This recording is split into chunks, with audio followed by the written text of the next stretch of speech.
All right, Tiff, it is time. Game one has started. Everyone's in the lobby and they're ready to rock and roll. And we're starting with Mr. Diazbiffle himself, Christmas tree in the background and everything. Tiff, I am so excited for game one of however many we get to play. The first map is certainly going to be the litmus test of how things are going to go. Yeah, and I'm really curious to see just the pacing of the duos lobby. I know we were kind of chatting about that during the pre-show, what that was going to look like, but it seems that Shifty and Biffle have already kicked things off, grabbing that stronghold, getting their immediate loadout, which will allow them, you know, that little bit of a UAV, the information here at Hydroelectric, which is their favored drop spot. Yeah, a great shot. And again, it's kind of fun because we can kind of go back to some of our World Series of Warzone notes. You and I had a chance to cast all of the games of Trios Customs, World Series of Warzone. Of course, Diazbiffle, Shifty, they won it all, and they won it all in a dynamic fashion, well over 70 points ahead of second place. It was an absolute domination at LAN. It was a really impressive feat, but we can look at some of those notes, but not all of them, because a lot of these teams are actually not World Series of Warzone teams. They've maybe played together in the past in other tourneys, but Shifty and Biffle are one of the few duos that played together at the global LAN, playing together again today. And I had an expectation that they were going to play hyper aggressive, and seemingly that's exactly what they're doing. They grabbed a bounty, they saw the name, and they said, yeah, no problem, this is ours to take, and that's exactly what they're trying to do. Exactly. You can see they've got that bounty on killers, immediately repositioning with that drone and dropping in, trying to give the comms out. Shifty on the ground a little bit closer, and just like that, a full team wipe, 2 on the board for Team Biffle. We talk about the aggression. Now it's like, what is our next step? We've already taken out our immediate threat in our drop spot POI, and now it's kind of like, we just keep going. Yeah, there's almost two sides of the duos coin. Like, we were talking a little bit about how, like, some teams might play a little bit more, I don't know, a little bit more cautious maybe, because it's duos. You don't have a lot as much room for error because you only have one other teammate. So if you go down, you're all by your teammate goes down, you're all by yourself. But the other side of the coin is that, well, you're only going to fight 2 other people instead of 3. And now, well, FIFA Kill's getting taken out from distance by Tommy without him able to even react. Tried something, it didn't work, gonna have to readdress. But I think for somebody like a Shifty that we just saw, Tiff, like, he might go in and just 1v2 everybody and Biffle plays backup.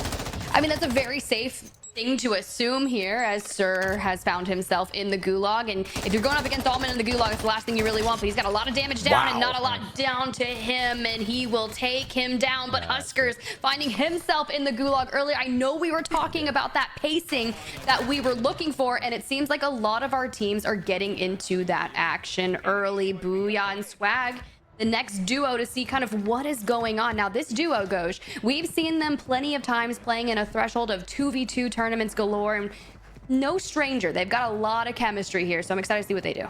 That chemistry is certainly important, and I think, you know, I think the pace of play has been shown to be fairly aggressive. We're still in the first circle. We're seeing a lot more eliminations than maybe I first expected, just because, well, I think everybody's realized that confidence is key, and you got to be willing to chow everything. And points are going to be absolutely paramount, because, again, you don't even have a chance to win this tournament until you reach over 100 points. So some of these teams might go full hyper aggressive early, high. Wow, that was, speaking of highly aggressive. Yeah, Brax is crazy. Brax kind of sneaks in there on the right-hand side and finds Huskerrs before he can react. That was tough. Gotta do what you gotta do, and Soka getting in that early action as well. Super Ev has found himself in the gulag, hit on that snapshot grenade, does throw the thermite out, not going to connect, and the push comes in, and Super Ev will fall. DJ Moss will be the teammate that's going to be left to kind of clutch up for the duo, because you have to start thinking about the litmus test, that game one initially, right? You don't want to start your tournament out going so early and taking a donut in map 1. Exact clutching up in the gulag. That was a must-win condition there, since Jace had already lost his. But as you can see, we're just gonna keep filtering through gulags. But Wiz and Bubble, they haven't burned theirs yet, that we can tell. Yeah, and again, it's fun to kind of watch some of those gulags too, because you get to see which players actually get eliminated. But at the end of the day, hopefully your teammate is still alive and they've got the resources to buy you back immediately, because that's something that you always see, especially in customs, is that cash is always king. We always talk about it. Be able to have enough resources to immediately buy back your teammate if things go awry. But speaking of the format, Tiff, I think it's worth mentioning, like, because of its duos customs, you're going to be seeing some things that you didn't see in World Series of Warzone. You're going to be seeing, well, the split zones. You're already seeing one right now. You see that little symbol, as it looks like Wiz and Bubble are taking some shots down range, trying to find some enemies. We've already got a split zone going into the next zone. Yeah, we have at least 3 circles right now that will kind of collapse onto one, but Wiz not able to get close up to Bubble and reunite with him. It's gonna be Clamp finding that elimination. Now Bubble doubling down, trying to head towards that buy station, does have the cash to kind of get him back, but he was just shooting in this general direction, so we know there will likely be teams watching that buy station. But here's the question, right? Tommy and Noobs playing as a duo, not with the tried and true Almond, who's playing with Rated alongside today, but we know they still like to land very north on the map, and they've already kind of been the result of taking out a lot of teams. Yeah, obviously a ton of chemistry between the duo. Tommy and Almond have done a lot of duo event together, but TBE, Tommy, Almond, and Noobs play together all the time. Been playing together since Verdansk. Noobs, I did get corrected by Smixy. Noobs technically won the duos World Series of Warzone back in the day, and I believe Noobs was playing with Huskerrs back way early in Verdansk. So they do have a win under the belt, but it's still another duo that is not playing together again today. It's Tommy and Noobs. So we're going to see a new kind of duo come to the forefront of our minds when we think of duos customs, especially because this is the last hurrah of Al Mazrah. We won't see another big Al Mazrah tournament before the new map drops. So excited to see which duo will take it. This duo is also a fun one to talk about, Tiff, because they played together World Series of Warzone, did great in kind of the stages leading up. World Series of Warzone Global LAN, playing with Rated, they did fine. They didn't do incredible, but they had a decent day.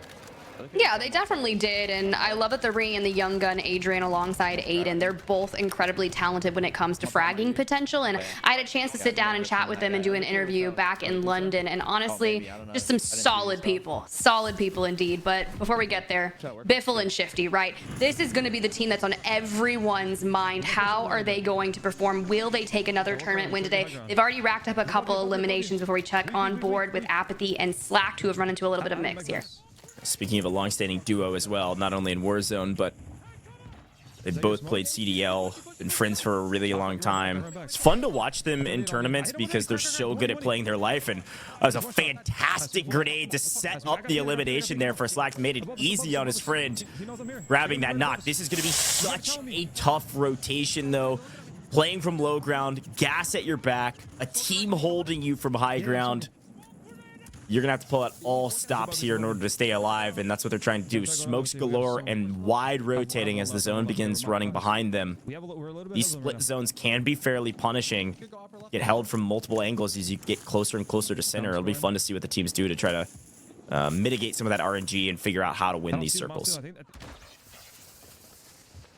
Huskerrs and Smith here, riding the edge of ring, getting poked and prodded. Not nearly as kitted out as Apathy and Slack were. They were definitely poised to be a little bit better with durables and self-res, but just Huskerrs cannot get that line on Joewo, and unfortunately will fall. But Zyro and Louis CM. Zyro yesterday in hide and seek was doing a little bit of shadow boxing. Then he's just looking for that first elimination. Yeah, I think you can tell that just about every player we're switching to in their perspectives. Everybody's kind of leaned forward, closer to the monitor, a little bit more locked in. Padzuka goes down, and a nice take here from Zyro and Louis to kind of clear the path for them to rotate forward and not worry about getting shot in the back. Yeah, everybody's definitely a little bit more tapped in today because, well, there's a 70K on the line, but it's going to come down to your gun skill as well as your IQ. Yesterday, you weren't allowed to shoot your guns, so I think everybody's a little bit more excited to try to put their weapons to good use. Unfortunately for Unrational, though, is shot in the back trying to climb through a wall and cleaned up by Vision. Going to be joining his teammate in the Gulag. We'll see if he can win this one. Look, if you're going to get in the Gulag, the last person you want to go up against is either like a heavy hitter, but this one's Joewo, right? He's gonna have the movement, so Unrational's gonna have to keep it locked because Joe's gonna be flying. Does some initial taps, does lose most of his initial shield, but moving forward, the PDSWs tanks it and just cleans it up. Joe, I'm really shocked you jumped and pushed that, but unfortunately for Joewo, hopefully his teammate can clutch that up. But Unrational won a big one. So it is Joe and Bread back together again. Competed yesterday, I believe, got 4th overall, took home $3,500. Looking to better that today. Of course, 25K for first, 15 for second, so a lot of cash can exchange hands. Might be able to breach quite a bit of cash in 2 days if they can do well today. But a nice buy station fly. Look, I'm honestly impressed there's not somebody out here. I think everybody's kind of playing for eliminations at this point. So if this is the perfect buy station to go to, right on the edge of map, not a player holding it. That's a free buy. Nice. The fact that it was free just kind of blows my mind because there's always someone lurking back there, and I don't understand why, but Vortex will be falling here. Joewo is going to join back up with Breadman, but something really cool to note about Breadman right now is he just launched a clothing line. He's got the bakery. A lot of people had pre-ordered it. Some of the stuff looks super cool. I was looking at the website, and some of the clothing colors are in the homage of like toast. Like you can get a sweatshirt and it's like burnt. That's the color. Yeah, it's cool. Sure. Yeah, I'm here for it. Speaking of a kind of a long-term, at least teammates, maybe not duo, but Four and Jason Exact actually been competing together for a long time as well. They used to compete with Brolic as a trio. Good to see them back. They played together yesterday as well, but missing just about every resource you could imagine. $400 to their name, 0 plates. Do have their loadout and able to at least throw some warning shots down, but this is going to be a tough one to win from distance, but he gets him weak. Cracked shields. The player elects to peek and gets Exact low again. This is a masterclass in playing your life, though. Luckily, hasn't been third-partied, and part of that likely is because of these split zones. You've kind of separated teams into separate zones, but there's finally some shots from another angle. Exact and 4 and Jace go down. We're already down to 27 teams out of our 49 duos. Fairly early in this map, at least it feels that way. 50 total players on the map. Fairly aggressive pace. Yeah, it's pretty tough. There's honestly nothing that Exact could have done there. He didn't have enough cash to hit that buy station. I think he was trying to like work his way towards the buy, maybe pick up some eliminations, grab their cash, but we did make our way into that 1.2x multiplier. So for our teams that are still alive, any eliminations they have, they will be multiplied immediately by 1.2. But Intex, Believe, all the way on the outskirts of the map, smoke and cover. Still relatively open. They've got their lines of sight onto a player, and the hit fire coming in. It will work out despite it not being the most pretty, but you can see the hit markers coming in from every single direction. Intex, I don't know how he's alive right now. Those bullets went over his right shoulder, grazed his shoulder, maybe took out part of his shirt. I don't know how he's up, but he was able to sneak out of there. Again, talk about kind of the efficacy of smokes. That is a master class in how to use smokes and how to dodge bullets. Intex somehow stays alive. Teammate flying back in. A chance to get a higher multiplier and get a few more eliminations to his name. Oh, and finds an elimination. A great read and a great ping from his teammate. Sometimes we see like a teammate like Believe flying back in that is can kind of live ping a few enemies while they're trying to find a spot to land, and that's exactly what happened. It net a kill for them and a safer rotation. Very well done as we check out maybe some of the favorites from a duo side of things with Hisoka and Skullface. Opportunity to go big today. Bombs are flying. Incoming Semtex. Definitely taking some damage here. Is running high alert. I respect it. I really like it. We got fast hands double time. Bomb squad. All of these are going to help. Wow, they are getting hit with quite literally everything in the book, from grenades, smokes for cover, mortar strikes on top of them. They are able to rotate out to a small little berm, a small hill to get around it, break a little bit of LOS, and gonna rotate through and try to find another angle, but they are getting hawked down. Ahsoka getting flying out, and if you heard those comms, he said that's Shifty in them trying to chalk our game. If he's right, that's actually a great shout. I mean, this has kind of been a rivalry over the last several months now, Tiff. I mean, you think back to World Series of Warzone, Shifty and Ahsoka were playing together, ended up splitting. Shifty joined the ranks of Biffle, and Sage ended up winning. Ahsoka got second overall at the global finals. Obviously put up a great tourney, but still lost by over 70 points. A lot of rivalry there. It's a huge point. And let me just talk to you about why being able to identify the other teams in a lobby is so incredibly important, especially with the format that we are running today, because you have to get as many points as possible. Once teams start having that win condition where all they have to do, they've already gotten the 100 points and they just need to win a match, it's being able to identify your enemies, not only in the fact of do you know who you're going up against in terms of their skill and how they play, but as of, hey, this team's on the win condition, we need to eliminate them quickly. That's smart. So I love that they're already able to work that through. Jenna, unfortunately, is going to fall. Hopefully our teammate 40 is going to be able to make that happen, but no, won't be able to rotate in. This is why the teams that are playing smart, getting into zone early, are going to have the biggest advantage. Yeah, and especially with these split zones, like, it's just such a different kind of gameplay loop that you're gonna have to get used to. But also, like, yeah, we talk about trios, and the difference of playstyle trios is in duos, there's even more chances for third parties because more teams are split up. Like, it's only 2 players, but you're fighting a team of 2. There's another team of 2 to your right, another team of 2 to your left. Yeah, that's only like 8 players or what have you, but still, that's 4 different angles you can get shot from or shoot from. This is a pretty big moment for these teams to realize how to address these angles. And I think one of the things that you're seeing this team do well is play from circle, like you're saying, not play edge, and then have a vehicle to use for cover. It's always a key to your success, especially if you're running out of cover on the map with buildings. But here's the other side of that. Aydan and Adrian playing center of zone, playing on those buildings, trying to clear out a pathway, a safe spot where they can hold potentially this buy station, potentially some high ground, so they have some advantages going into the late game. Yeah, this is going to be tough. All right, this final circle here, we're pulling further into actual Rohan itself. Whoever has the black site is going to have that constant UAV of this entire POI. Aydan was sitting on 7. They've hit the 1.4x multiplier. We come on over, we check out Noobs. Looking a little worse for wear here. 1 plate to the name. That's all he's got on. Does not have any backups. Does have plenty of ammo and 4 eliminations, but trying to navigate getting into closer to zone when there's already so many teams that are going to be occupying this without kind of the essentials that you would need. It sounds like Tommy is potentially in the air, kind of calling for cover, or maybe he's just kind of out towards the right. But he has to play this so safe, and it's going to be really tough. Noobs is in trouble, sitting on 1 HP. Live pings from Tommy, though. It's giving him a little bit of aid. He chows it at 1 HP and gets the better of him. Tommy trying to help and gets it. There's another player behind those. Gonna have to be careful. 1 in front, 1 behind. And an angle, cracked shields. Doesn't have any plates, but it doesn't matter. Through the tent, takes out Slacked and Apathy. They're out of here. 17 teams remaining. This is why TBE are some of the best players in the game. This is why Tommy and Noobs are some of the favorites to win it all today. Crazy performance from them from a chem standpoint, comm standpoint, and of course gunplay. Gets the resources. They still got a chance here. Okay, if we are looking, the next multiplier, 1.6 times multiplier, is top 10. We're at 15 teams. This is a massive moment to continue to tally up that scoreboard. You're trying to get to 100 points as fast as possible.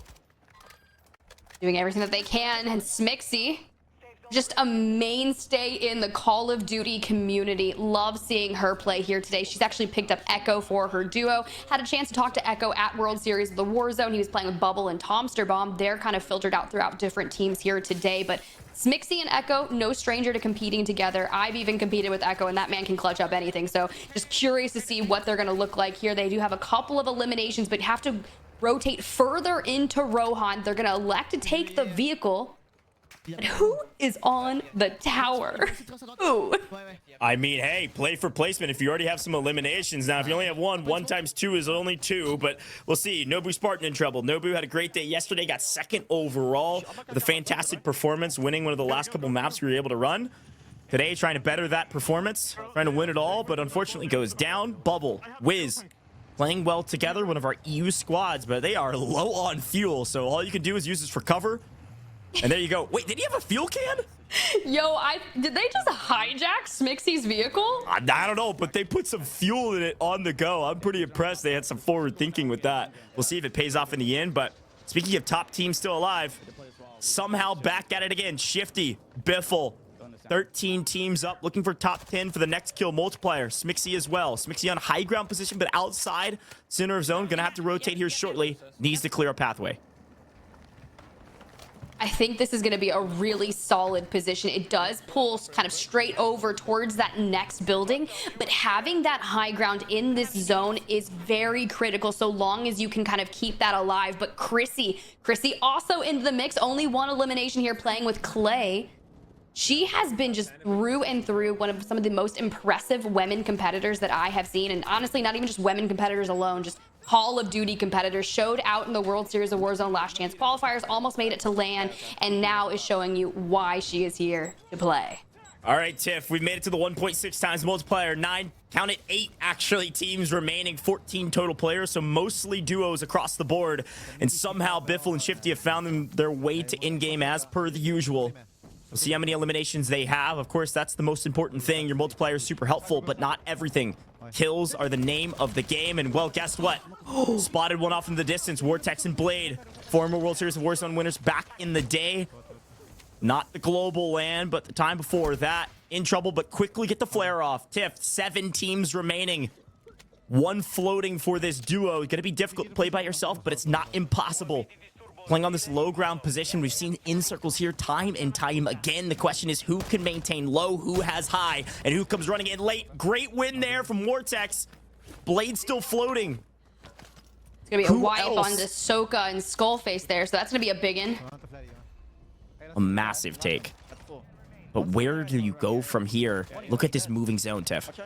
Yeah, this is it. Shifty and Biffle, Cash Bandits are coming through. Let me just tell you right here, they've got the high ground. They're going to have the mainstay here. Louis CM, you're not going to be able to chow for this. Yes, we have a lot of floaters here. I'm actually really shocked they put the reinforcement flare into. It was not on the bans, and basically you're just giving Biffle and Shifty more kills for their elimination multiplier. But that PA, this is going to be a little bit of difference here. Will it be able to knock them off the roof? I'm not technically sure. Not going to be enough. You can see Shifty able to get back to full health here, and they just keep on cutting them down, Goj. I know we got some Zyro fans in the chat. Well, they made top 5, but not much more than that. Down below, Vortex grabs a couple, but then loses his life to a team of 2. Look who it is, Unrational with a pistol. We had some floaters. It's a 2v2. It is Aydan and Adrian versus Biffle and Shifty. Match 1 of Al Mazrah's last hurrah, day 2 duos customs, and somehow, some way, Biffle and Shifty find themselves on high ground in a 2v2 to win the first map, and they've got a durable gas mask to boot. Here comes the final circle, the final push. Who's gonna win it all? They're gonna start with the smoke to push the equation. Biffle getting involved, finds one on the left and misses a couple shots, but connects on few.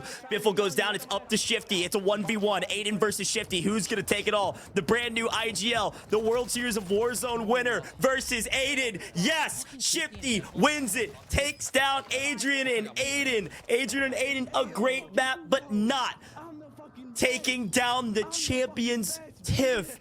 44 points in the first map. Are you kidding me? The threshold is 100. They're almost halfway there after 1. Look, that's what you need to do to show up here, knowing what threshold. I know we were kind of brainstorming originally what that was going to look like. I said 12 to 20 eliminations, and you know what? They bested me. Congratulations. Cash Bandit shows up alongside Biffle, taking down the Cheddar Bros, and that's crazy to me. It's crazy that this is Al Mazrah's last hurrah, and this is how we're already starting out. Mind you, Biffle and Sage won